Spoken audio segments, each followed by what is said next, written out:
Siguiendo con lo tratado en videotutoriales anteriores sobre el método de adquisición, que como hemos venido recordando se compone básicamente de las etapas que se indican en la diapositiva, vamos a tratar en este videotutorial los dos últimos apartados relativos al reconocimiento y valoración de los activos adquiridos y pasivos asumidos por la sociedad adquirente derivados de la combinación, así como al cálculo del fondo de comercio o en su caso de la diferencia negativa y a su registro contable. Con carácter general, la norma de registro y valoración decimonovena del PGC, concretamente en su apartado 2004, siempre teniendo en cuenta la modificación realizada en 2010, señala, como vamos a ver, los siguientes criterios genéricos de reconocimiento y valoración de los activos y pasivos derivados de la combinación de negocios. En primer lugar, en cuanto a los criterios de reconocimiento, siempre referido a la fecha de adquisición, los activos identificables y los pasivos asumidos procedentes del negocio adquirido por la sociedad adquirente deberán de contabilizarse teniendo en cuenta lo siguiente. En primer lugar, todos los activos y pasivos procedentes de la combinación tienen que cumplir la definición de activo o pasivo que está incluida en el marco conceptual de la contabilidad y, por supuesto, ser parte de la transacción derivada de la propia combinación de negocios,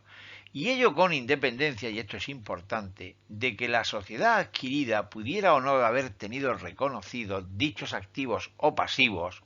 en su balance. Por ejemplo, puede ocurrir que una sociedad adquirida no haya reconocido una provisión como consecuencia de la denuncia de un cliente, entendiendo que la misma no va a prosperar. Pues bien, en esos términos, la sociedad adquirente deberá de valorar si dicho pasivo estimado debe aflorarse o no al contabilizar el patrimonio recogido de la sociedad adquirida.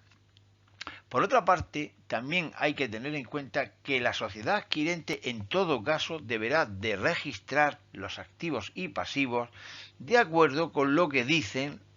las normas de registro y valoración en la parte segunda del plan, dependiendo de la naturaleza que pueda tener cada uno de dichos elementos patrimoniales.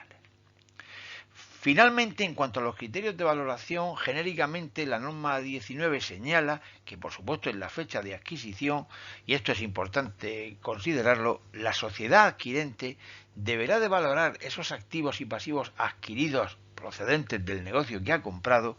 por sus valores razonables, independientemente de los valores contables que pudiera tener registrado la sociedad adquirida, y en ese sentido debe de estar sujeta a dicha valoración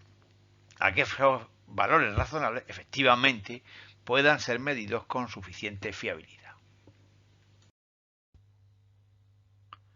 Una vez vistos en la diapositiva anterior los criterios de reconocimiento y valoración aplicables a las combinaciones de negocios,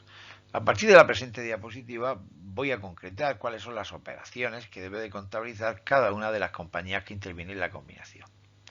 En este sentido, comienzo con el tratamiento contable que debe aplicar la sociedad adquirida, que por cierto, de acuerdo con la normativa vigente, recibe diferente denominación según se trate de fusiones o escisiones. Y así, en el caso de las fusiones también puede denominarse sociedad absorbida, mientras que en el de las escisiones se identifica como sociedad escindida, si bien con carácter general, pues yo normalmente aplicaré la denominación de adquirida. Aclarada la identificación de la compañía de la que vamos a hablar, contablemente la normativa exige que la misma realice las siguientes operaciones. En primer lugar, debe de realizar el traspaso de los activos y pasivos que integran el negocio adquirido por la sociedad adquirente, lo que en términos contables se traduce en la cancelación de las cuentas que la sociedad adquirida tiene en su contabilidad representativas de tal negocio. A partir de dicha cancelación, es decir, de dicho traspaso, también tiene obligación de reconocer el resultado de la operación, que por cierto tiene que contabilizar en una cuenta de pérdidas y ganancias,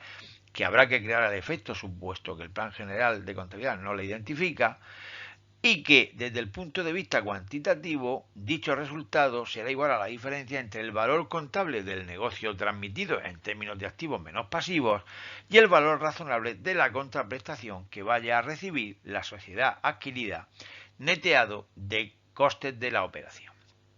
No obstante lo anterior, estas dos normas a aplicar por la sociedad adquirida no deberán de ser tenidas en cuenta en los siguientes casos. El primero de ellos es cuando se trate de fusiones por creación de nueva sociedad, donde, como veremos en futuros tutoriales, la empresa que se califica como adquirente no tiene obligación de calcular el resultado de la operación. Tampoco debe de aplicarse dicha normativa en las adquisiciones inversas, concretamente en la empresa que se identifique como adquirida por los motivos que oportunamente se explicarán. En lo que a la sociedad adquirente se refiere, debo matizar en primer lugar la denominación que puede recibir según el tipo de operación, como he hecho anteriormente en el caso de la sociedad adquirida, y en este sentido señala que cuando se trate de operaciones de fusión puede denominarse sociedad solvente y en la decisión sociedad beneficiaria, aunque normalmente yo suelo utilizar el apelativo de sociedad adquirente. Aclarado lo anterior desde el punto de vista contable, la sociedad adquirente debe realizar en la fecha de adquisición las siguientes operaciones desde el punto de vista estrictamente contable. En primer lugar, tiene que contabilizar por su valor razonable los activos y pasivos procedentes del negocio adquirido y registrar a su vez el denominado fondo de comercio o diferencia negativa procedente de la combinación, a cuyo cálculo hacemos referencia en la diapositiva siguiente. A lo anterior hay que añadir que en ningún caso los activos y pasivos que pueda tener la sociedad adquirente con carácter previo a la combinación de negocios sufrirán ningún tipo de variación, es decir,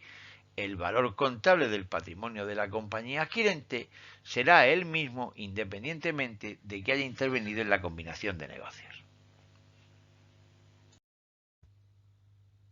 Considerando que será la sociedad adquirente la que debe de registrar el correspondiente fondo de comercio de la combinación o en su caso la diferencia negativa que pueda surgir, la norma 19 en su apartado 5 señala la forma de cuantificar dicha partida. En este sentido, cuando se trate de un fondo de comercio, la norma indica que se identificará como tal la diferencia positiva entre el coste de la combinación de negocios y el valor del negocio adquirido, calculado por diferencia entre sus activos identificables menos sus pasivos asumidos. Por contra, cuando se dé la situación contraria, que la norma califica de excepcional, deberá de inscribirse en la cuenta de resultados un ingreso procedente precisamente de la posible diferencia negativa surgida de la combinación. Hasta tal punto la normativa considera de excepcional esta situación que es llamativo que la propia norma indique que antes de reconocer dicho ingreso se debe de revisar nuevamente el proceso de identificación y valoración de activos y pasivos, así como el coste de la combinación. De acuerdo con lo anterior, a efectos del registro contable, en el caso de que se dé el punto 1, estaremos ante un fondo de comercio a cuyos efectos el plan dedica la cuenta 204 con dicha titulación para su posible registro, o alternativamente, si fuese